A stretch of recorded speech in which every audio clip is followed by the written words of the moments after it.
الحمدللہ رب العالمین، الصلاۃ والسلام علی سید الانبیاء والمرسلین، اما بعد فاعوذ باللہ من الشیطان الرجیم، بسم اللہ الرحمن الرحیم۔ ان اللہ وملائکتہ یصلون علی النبی یا ایھا الذین آمنوا صلوا علیہ وسلموا تسلیما۔ اللہم صلی علی سیدنا مولانا محمد وعلی آل سیدنا و مولانا محمد وبارک وسلم صلوا علیہ۔ تمام تعریفیں اللہ تبارک و تعالیٰ کے لیے اور ہزار درود و سلام اللہ کے حبیب محمد مصطفیٰ صلی اللہ تعالیٰ علیہ وآلہ وسلم پر۔ جیسا کہ اعلان کیا گیا تھا کہ آج ہم مولانا جلال الدین رومی رحمۃ اللہ تعالیٰ علیہ کا عرس مبارک منائیں گے، تو انشاءاللہ تبارک و تعالیٰ وہ محفل ہم نے سجائی ہے۔ بے شک تعداد کم ہے، لیکن اللہ تبارک و تعالیٰ سے امید ہے کہ اللہ تبارک و تعالیٰ ہماری اس چھوٹی سی محفل کو اپنی بارگاہ میں قبول فرمائے، کیونکہ اللہ والوں کا ذکر اللہ کا ذکر کہا جاتا ہے اور اللہ کا ذکر کرنا عبادت ہے۔ مولانا جلال الدین رومی رحمۃ اللہ تعالیٰ علیہ نے دین اسلام کی بڑی خدمت کی ہے۔ مثنوی شریف جن کی حکایتیں ہم روزانہ سماعت فرما رہے ہیں اور درس حاصل کر رہے ہیں، نصیحتیں حاصل کر رہے ہیں، تو بہت سارے لوگوں نے مثنوی شریف سے فائدہ حاصل کیا ہے اور ہم بھی اس سے فائدہ حاصل کریں گے۔ آج ہم مختصر طور پر مولانا جلال الدین رومی رحمۃ اللہ تعالیٰ علیہ کی ایک کرامت جو اکثر بیان نہیں کی جاتی، میں آپ کے سامنے بیان کرتا ہوں، اور پھر اس کے بعد ہم تھوڑا سا درس اور نصیحت کی کوشش کریں گے، اور پھر لنگر تقسیم کیا جائے گا اور hماری محفل ختم ہوگی انشاءاللہ تبارک و تعالیٰ۔ مولانا جلال الدین رومی رحمۃ اللہ تعالیٰ علیہ کینیا میں آپ کی خانقاہ تھی، آپ کا مدرسہ تھا۔ کینیا کے اندر ترکستان میں آتا ہے، کینیا ایک شہر ہے، وہاں پر آپ کا مدرسہ تھا۔ لوگوں کو دین کا علم سکھانا، دین کی خدمت کرنا، یہ آپ کا فریضہ، آپ وہاں پر انجام دیا کرتے تھے۔ لیکن اس دور میں مسلمانوں کے حالات، یعنی کافی زیادہ تعداد مسلمانوں کے پاس مال و دولت تھی، بہت زیادہ ملکوں پر مسلمانوں کی حکومت تھی، یعنی مسلمان ایک طاقت میں تھے، اقتدار ان کے پاس تھا، ان کی حکومتیں جدھر ادھر تھیں۔ تو مسلمان اللہ سے کٹ گئے اور دنیا کی پیسوں کی بہتات کی وجہ سے وہ گمراہ ہو گئے۔ بڑے بڑے عمرہ، بڑے بڑے جو سردار تھے، وہ عیش و عشرت میں کھو چکے تھے۔ شراب پینا، ناچ گانے کی محفلیں، پیسہ بہت آ گیا تھا تو عیاشی کے معاملات کی طرف رجحان زیادہ تھا، اللہ سے تعلق کٹ گیا تھا۔ پہلے صحابہ کرام اللہ کی عبادت کرنے والے تھے، قرآن مجید پڑھنے والے تھے، ان کا رابطہ اللہ تبارک و تعالیٰ سے جڑا ہوا تھا، تو ساری دنیا پر وہ غالب آتے گئے اور اس کی وجہ سے ساری دنیا پر مسلمانوں کی حکومت ہو گئی۔ لیکن پھر جو لوگ آئے، جو اقتدار میں آئے، وہ لوگوں نے اللہ سے اپنا تعلق کاٹ لیا، قرآن مجید سے اپنا تعلق کاٹ لیا، تو گمراہ ہو گئے اور عیش و عشرت میں کھو گئے۔ ناچ گانا، شراب، عیاشی اور بڑے بڑے محلات بنا کر ٹھنڈے کمروں میں رہنے کے عادی ہو گئے، تو اللہ تبارک و تعالیٰ نے ان پر عذاب مسلط فرمایا۔ جب مولانا رومی رحمۃ اللہ تعالیٰ علیہ کا دور تھا، اس وقت تاتاریوں کی ایک فوج آئی اور انہوں نے مسلمانوں پر ایسا شدید حملہ کیا کہ ہسٹری میں لکھا گیا ہے کہ 10 لاکھ مسلمانوں کے خون زمین پر بہایا گیا، 10 لاکھ مسلمانوں کو قتل کر دیا گیا۔ ہلاکو خان، یہ تاتاری کی فوج تھی، تاتاری قوم کا ایک ایسا بڑا ایک عذاب بن کر آیا کہ مسلمانوں پر ظلم و زیادتی اور لوٹ مار کا معاملہ ہو گیا۔ تو کونیا میں بھی جو جہاں شہر ہے مولانا جلال الدین رومی رحمۃ اللہ تعالیٰ علیہ کا، وہاں پر بھی اس ہمایوں خان کی تاتاریوں کی فوج آئی۔ ان کا ایک بہت بڑا ظالم کمانڈر جس کا نام بچھو خان تھا، وہ ایک بہت بڑی فوج لے کر آیا اور پورے کونیا شہر کو جو ہے اس نے گھیرا ڈال دیا۔ اب اس پر حملہ کرنے والا تھا، سب کو قتل کرنے والا تھا، لوٹ مار کرنے والا تھا، قتل و غارت گیری کرنے والا تھا۔ پھر تمام شہر کے عمرا اور رئیس جمع ہوئے، انہوں نے میٹنگ کی کہ ہمارے پاس یہ جو مصیبت آئی ہے، اس سے کیسے چھٹکارا حاصل کیا جائے۔ ان کے پاس پیسہ، مال و دولت، سونا چاندی بہت تھا، لیکن سامنے جب فوج آئی ہے، اب یہ لوٹ مار کرے گی، ہمیں قتل کرے گی، ہمارے بچوں کو یتیم کرے گی، بچوں کو ماریں گی، عورتوں کو لوٹا جائے گا، اب اس سے روکنے کے لیے کیا کرنا چاہیے، اس لیے انہوں نے میٹنگ کی۔ تو مشورہ دیا گیا کہ ہم ان کے ساتھ جا کر بات کریں گے، اگر وہ پیسہ چاہتا ہے تو اسے پیسہ دیں گے، لیکن وہ بات چیت کرنے کو تیار نہیں تھا. میں بات چیت نہیں کروں گا, میں بڑی فوج لے کر آیا ہوں, میں کل صبح حملہ کروں گا, سب کو ختم کر دوں گا. وہ بات چیت بھی کرنے کو تیار نہیں تھا. سب عمرہ اور رئیس پریشان تھے. تو اتنے میں ان کے دربار میں ایک بزرگ آتے ہیں اور بزرگ کہتے ہیں کہ تم یہاں پر جو رائے مشورہ کر رہے ہو اس سے کچھ ہونے والا نہیں. تم سب مل کر, میں تمہیں ایک درویش کا پتہ بتاتا ہوں, ان کے پاس جاؤ اور ان کے پاس جا کر دعا کی درخواست کرنا. اور درویش آسانی سے نہیں ماننے والا. تم جاؤ اس کے پاس, رو, گڑ گڑاؤ, التجا کرو, کسی طرح انہیں مناؤ کہ وہ دعا کریں. تو تمام عمرہ نے اس بزرگ کی بات کو مان لیا اور بزرگ نے ان کا پتہ بتایا اور بزرگ چلے گئے. تو عمرہ واپس آ کر کے انہیں کچھ پوچھنا چاہتے تھے, دیکھا تو وہ غائب تھے. یعنی وہ حضرت خضر علیہ السلام تھے.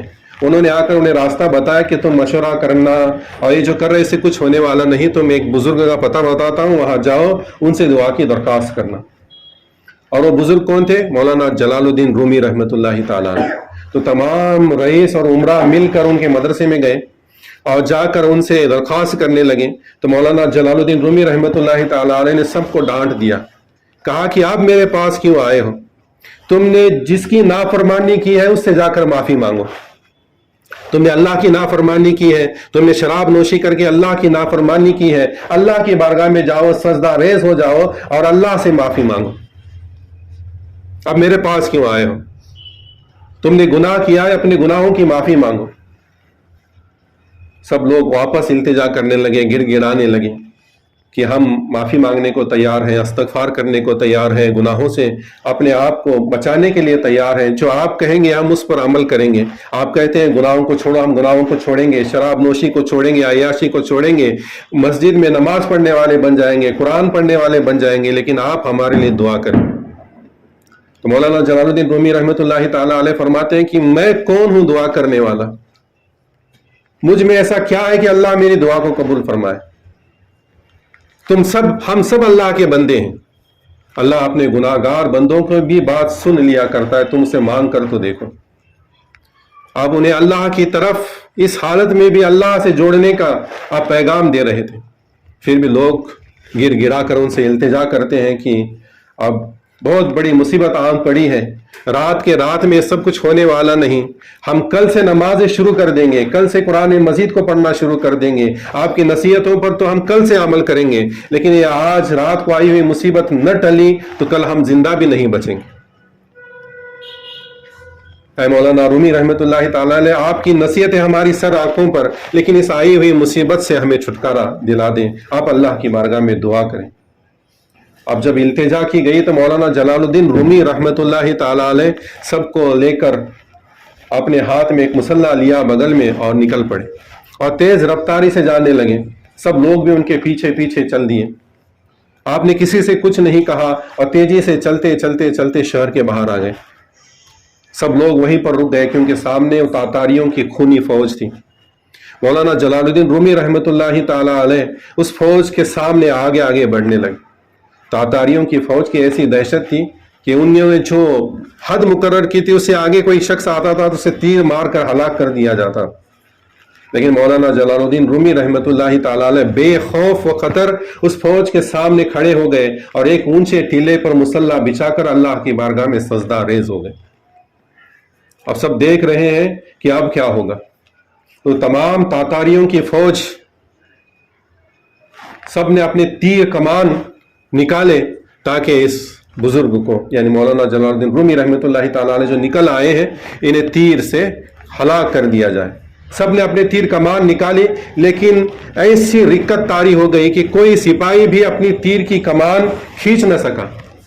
کسی سے تیر کی کمان کھینچنے کی طاقت تک نہ رہی.